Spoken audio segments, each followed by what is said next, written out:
So let's just say that your spouse is abruptly arrested, charged with absolutely horrible crimes, accused of being the Long Island serial killer.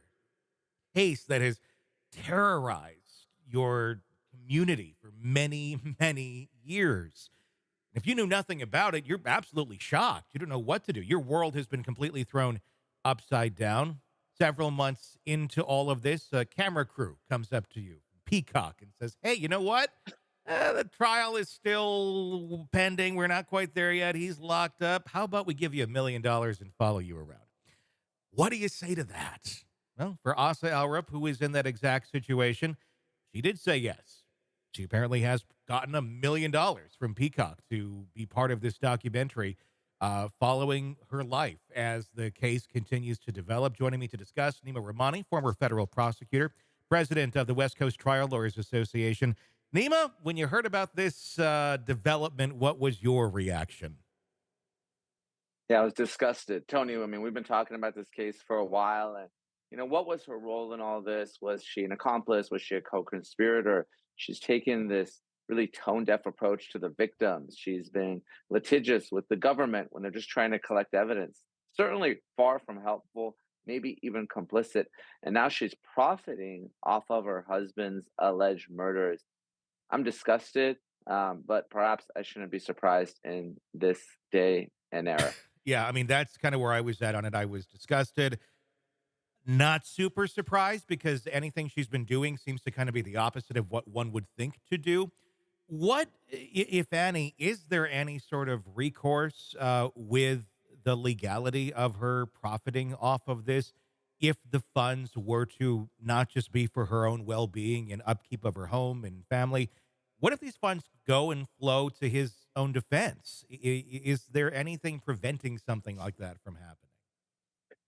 There are potentially. So each state has unique laws. New York, they have what are called Son of Sam laws that basically prohibit murderers and other types of uh, felons and criminals from profiting off their behavior. Mhm. Any money they make has to go to the victims. But in this particular case, obviously, we know Asa hasn't been charged. She's not a criminal.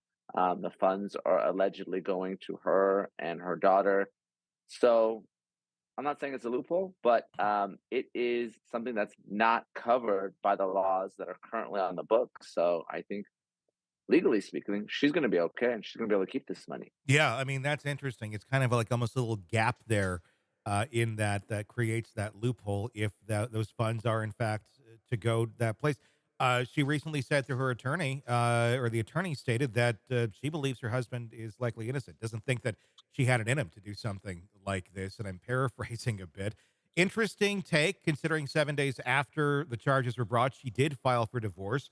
And money will make you do strange things sometimes. That statement in itself, I found a little bit odd. But when you got money, you have a show basically now to put together. Do you think this will be affecting her take on what she's presenting to the world and her support of her husband or lack thereof?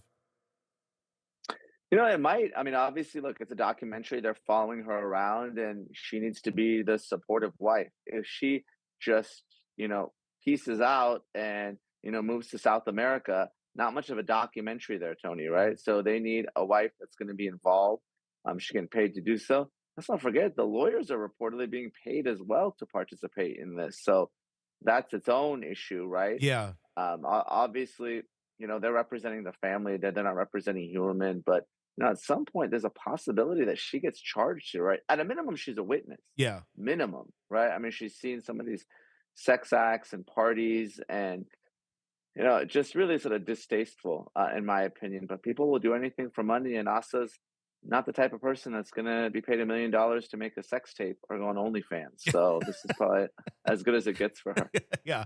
What's your take on that with the attorneys reportedly $200,000 for the attorney of the children and then Asa's own counsel getting $400,000 from this? The ethics of that, the direction that you're advising your client to be in, does this kind of blow all that up? No, potentially yes. I mean, this is all sort of new ground, novel legal issues. Listen, I love these documentaries. I Mhm. love podcasts like this, Tony Hidden Killers. It raises public awareness of our legal system, our criminal justice system. I think people should understand how trials work in this country.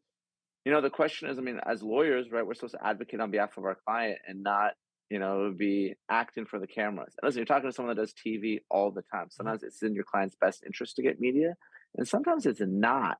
So I sort of question, is someone like Rex Heuermann's daughter, is the media attention good for her? Someone like Asa, is the media attention helpful? I mean, you would think that they want nothing to do with their dad or their ex-husband, and instead you're being paid to be really actively involved in this case. So Yeah. I don't know, Tony. I'm glad we're doing video now because it's really I'm shaking my head throughout this. Really a head scratcher here. Without a doubt. I mean, just the idea of making that amount of money on this, uh, truly sickening. I mean, to say the least.